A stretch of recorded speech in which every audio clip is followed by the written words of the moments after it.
Hi guys, मैं बलबीर यादव आज आपको लेके आया हूं एक शिक्षापद कहानी जिसका शीर्षक है शिक्षा से बढ़कर कोई धन नहीं। इस कहानी को सुनने के पहले जिन्होंने मेरे चैनल को सब्सक्राइब नहीं किया है, पहले वो मेरे चैनल को सब्सक्राइब कर लें और बेल आइकन को प्रेस करके ऑल नोटिफिकेशन ऑन कर दें, जिससे कि मेरा अगला वीडियो आप तक आसानी से पहुंच सके। तो शिक्षा से बढ़ के कोई धन नहीं, इसको हम एक कहानी के थ्रू आपको बताएंगे कि कैसे जो है शिक्षा सबसे बड़ा धन होता है। ये कहानी है एक राजा की। एक राजा थे, उन्हें पंछियों से इनको इतना प्यार था कि वो जंगल में उनसे जाते थे और वहां पे उनसे जाके मिलते थे। एक बार जब वो जा रहे थे तो क्या हुआ कि अचानक जो है बारिश होने लगी और घना अंधेरा छा गया। राजा जो है उस घने अंधेरे में रास्ता अपना भटक गए। अब वो जो है मतलब रास्ता ढूंढते जन तक मतलब उनको रास्ता मिल गया और वो ढूंढते इतने थक गए कि वही जगह बैठ गए।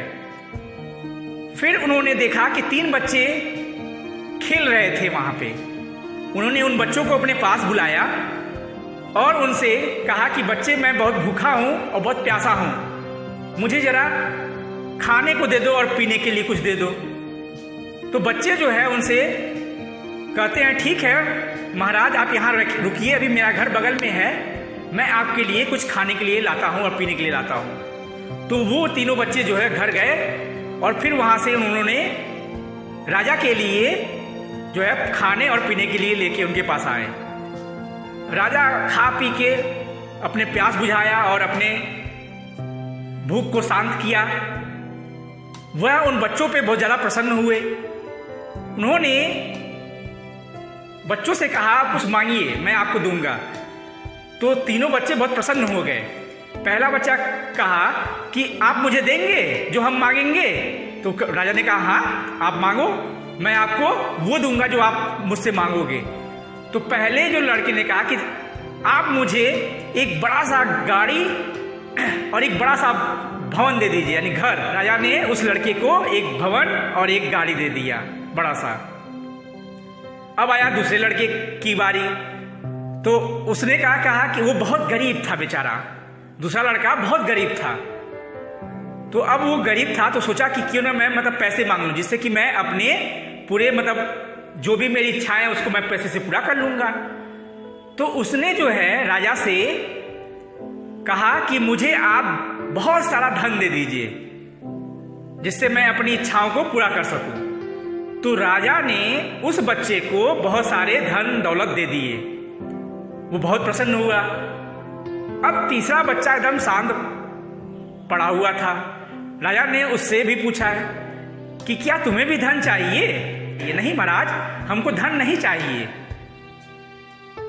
तो उन्होंने कहा कि तो क्या बताओ, तुमको क्या चाहिए अगर धन नहीं चाहिए तो उस बालक ने कहा कि मैं पढ़ना चाहता हूं, बस आप इतना कीजिए कि मेरे पढ़ने के लिए व्यवस्था कर दीजिए आप। तो राजा ने उस बालक को पढ़ने के लिए उसके लिए व्यवस्था कर दिया, इसको स्कूल बढ़िया से स्कूल में डाल दिया। वो जो है विद्या ग्रहण करने लगा, तीसरा बालक। और समय बीतता गया। तीसरा बालक जो है विद्या अर्जन किया, यानी पढ़ाई की उसने, और इतने अच्छे से पढ़ के फिर वो राजा के महल में ही, चूंकि वो बहुत बड़ा ज्ञानी बन गया और अपने ज्ञान के कारण राजा ने उसको अपने महल में क्या बना लिया, मंत्री बना लिया उसको अपने महल में। वो अब मंत्री बन के राजा का कार्य देखने लगा, देखभाल करने लगा, क्योंकि वो बहुत ही विद्वान था। और जो पहला मित्र था और जो दूसरे मित्र थे, एक बार क्या हुआ कि बाढ़ आ गया। और बाढ़ आ गया जिससे कि पहला जो गाड़ी था, घर था बेचारे का, सब उस बाढ़ में बह गया। और जो दूसरा मित्र था, पैसा जो मांगा था, अब मान लीजिए पैसा जो है कितने दिन तक चलेगा, खर्च करते जाओगे तो एक दिन समाप्त हो ही जाएगा। और जो दूसरा बालक था उसके पास जो धन लिया था, खर्च करता गया, कुछ किया नहीं, बस निकम्मों की तरह बस बैठा रहा। और बस क्या किया, वो अपने धन को खर्च करता गया। और जब खर्च एक बार ऐसा हो गया कि सारा धन उसका खर्च हो गया, वो एकदम गरीब बन गया, कंगाल बन गया। अब दोनों मित्र जो है बड़ा पछतावा हुआ उनको।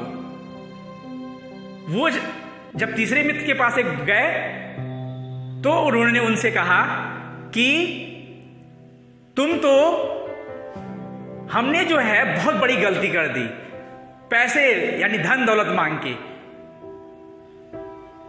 आज देखो हम लोग क्या भटक रहे हैं चारों तरफ। उनको बहुत पछतावा होने लगा कि अगर काश हमने धन दौलत न इच्छा करके इसी तरह हम लोगों ने भी अपनी इच्छा प्रकट की होती तीसरे वाले दोस्त की तरह, तो आज हम भी लोग कहाँ होते। क्योंकि ज्ञान से बढ़ के कोई धन नहीं होता है। तीसरा बालक ने उन्हें समझाया कि देखो, और कोई धन है वो धीरे धीरे समाप्त हो जाता है, लेकिन विद्या धन एक ऐसा धन होता है जो कभी समाप्त नहीं होता है। इसलिए तुम लोगों ने गलती की, आज देखो तुम कहाँ हो।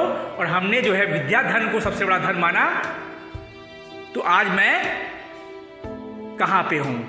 इसलिए विद्या से बढ़ के कोई धन नहीं। तो इस कहानी से हमें क्या शिक्षा मिला?